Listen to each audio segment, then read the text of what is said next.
मुग्धा और उसकी सास के बीच पूरा समय सास के किसी न किसी काम को लेकर मतभेद चलते ही रहते हैं। बहू, ओ बहू, जरा चाय बना दे। मुग्धा चाय लेकर आती है। ये लीजिए, और कुछ चाहिए? अरे नहीं, बस चाय पीने का मन था। जाओ, तुम दूसरा काम करो। चाय पीने के थोड़ी देर बाद सास दोबारा मुग्धा को आवाज लगाती है। अरे बहू रे, आओ बहू, जरा हलवा तो बना दे, मीठा खाने को मन हो रहा है। इसी तरह मुग्धा की सास पूरा समय कोई ना कोई काम बताकर उसे रसोई से बाहर तक निकलने नहीं देती। कभी चाय, कभी हलवा, कभी पानी तो कभी दूध, हर समय खाने को चाहिए और उसके लिए अपने हाथ पर बिल्कुल नहीं हिलाने। परेशान किया हुआ है इन्होंने। सास की जबरदस्ती परेशान करने की आदतों से दुखी मुग्धा एक शाम सचिन के साथ अपने कमरे में बैठी हुई बात कर रही होती है। सुनो जी, मम्मी जी की ये जानबूझकर मुझे परेशान करने की फरमाइशों से मैं बहुत फ्रस्ट्रेट हो चुकी हूँ। पूरे दिन में एक सेकंड का आराम नहीं मिलता। रसोई से बाहर कदम रखती नहीं कि बहू ये बना दे, बहुरी वो बना दे। अरे इनकी फरमाइशें चलती ही रहती है। अरे मुग्धा, माँ खाने की शौकीन है, पर उम्र हो चली है, खुद खाना नहीं बना सकती, इसलिए तुमसे बोलती है। अरे तो शौक भी उम्र देख कर रखने चाहिए ना। समझ में नहीं आता, हर समय फेविकॉल का जोड़ लगाए सोफे से चिपकी बैठी रहती है। इतना सब डाइजेस्ट कैसे हो जाता है उन्हें? अरे तुम मेरी माँ से इतनी नफरत कैसे कर सकती हो? मैं उनसे नफरत नहीं करती जी, बस परेशान हूँ। जहां मुग्धा अपने पति से ये सब बोल रही होती है, वहीं उसकी सास भी कमरे के बाहर दरवाजे से कान लगाए सारी बातें सुन रही होती है और अगली दोपहर रसोई में मुग्धा के पास जाती है। बहू, आज ना मेरा कुछ मसालेदार खाने का मन है। तो चाय बना दूं? मुझे बहुत पसंद है। अरे ना, ऐसा कर लिट्टी चोखा बना ले। और हाँ, जितना मसाला बातों में मिलाकर पति को सुनाती हो ना, सब्जी में भी वैसे ही डाला करो, खाना स्वादिष्ट बनेगा। सास की बात सुनकर मुग्धा हैरान रह जाती है। मतलब अब पूरा समय मुझ पर हुक्म चलाने के साथ बंद कमरे में हुई पति पत्नी की बीच की बातें भी सुनती है?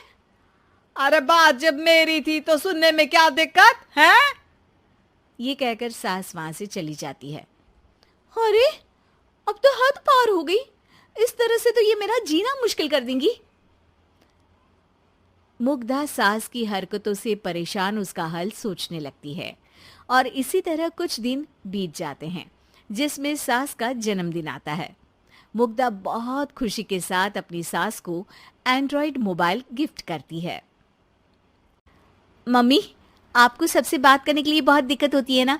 कभी सचिन तो कभी मुझे बोलना पड़ता है, पर इस मोबाइल से आपको कोई दिक्कत नहीं होगी। एक जगह बैठे बैठे बहुत कुछ कर सकती हैं अब आप। मोबाइल देख सासू माँ खुश हो जाती है, पर उसे इस्तेमाल करना तो आता नहीं, इसलिए साइड में रख देती है। जिसे देख मुग्धा घर का सारा काम छोड़ मोबाइल सेट कर सास को इस्तेमाल करना सिखाने लगती है, जिसके बाद अब सास पूरा समय मोबाइल में ही लगी रहती है। हाय, जब से मम्मी को मोबाइल मिला है मेरी लाइफ में कितनी शांति आई है। अच्छा है, इसी तरह बिजी रहे तो मैं भी सुकून की जिंदगी जी पाऊंगी। अब मुग्धा जब मन करे काम करना, जैसा चाहे वैसा खाना बनाकर खाना, पूरा समय रिलैक्स और खुश रहने लगती है। क्या बात है, आजकल तुम बहुत चहक रही हो।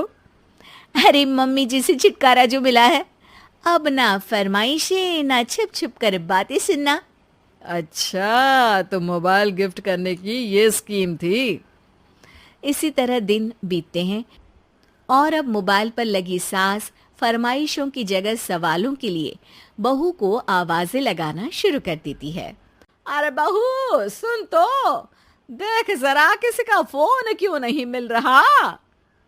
रिचार्ज खत्म हो गया है, पर अभी 4 दिन पहले ही तो मैंने किया था। इतनी जल्दी कैसे खत्म हो गया? अरे मैंने कल तेरी कनाडा वाली मौसी सास से 3 घंटे बात की थी ना। क्या? इतना महंगा तो मोबाइल भी नहीं आया जितना महंगा इसका रिचार्ज पड़ रहा है। इसके बाद तो जैसे मुग्धा के दिन के 24 घंटे में से 20 घंटे सास के पास उनके मोबाइल रिलेटेड प्रॉब्लम सॉल्व करने की ड्यूटी ही बन जाती है।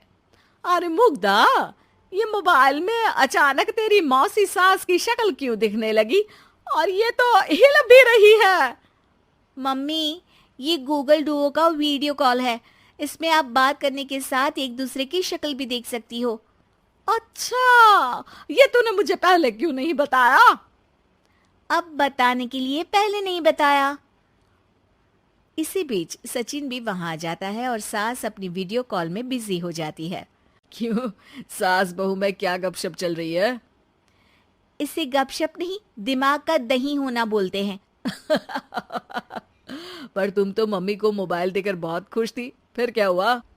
हाँ, उसका सुकून भी कुछ ही दिन मिला। अब घर के टंटे खत्म हुए तो मोबाइल की टिंग टिंग शुरू हो गई। देखो भाई, कुछ पाने के लिए कुछ खोना तो पड़ता है। आखिर तुमने मोबाइल अपने फायदे के लिए ही तो दिया है, तो फिर सवालों के जवाब भी देने पड़ेंगे, क्योंकि जब तक उनके हाथ में ये फुंथरू रहेगा, तुम्हारी लाइफ में प्राइवेसी और सुकून रहेंगे। कहने का मतलब है अगर इससे प्यार बढ़े तो दाग अच्छे हैं। अरे मुझे पहले दिन से ही पता है मोबाइल किस मकसद से दिया गया है। भूलो मत, इससे पहले मैं बातें ही सुनती थी। सास की ये बात सुनकर मुग्धा शॉक में और सचिन हंसता रह जाता है।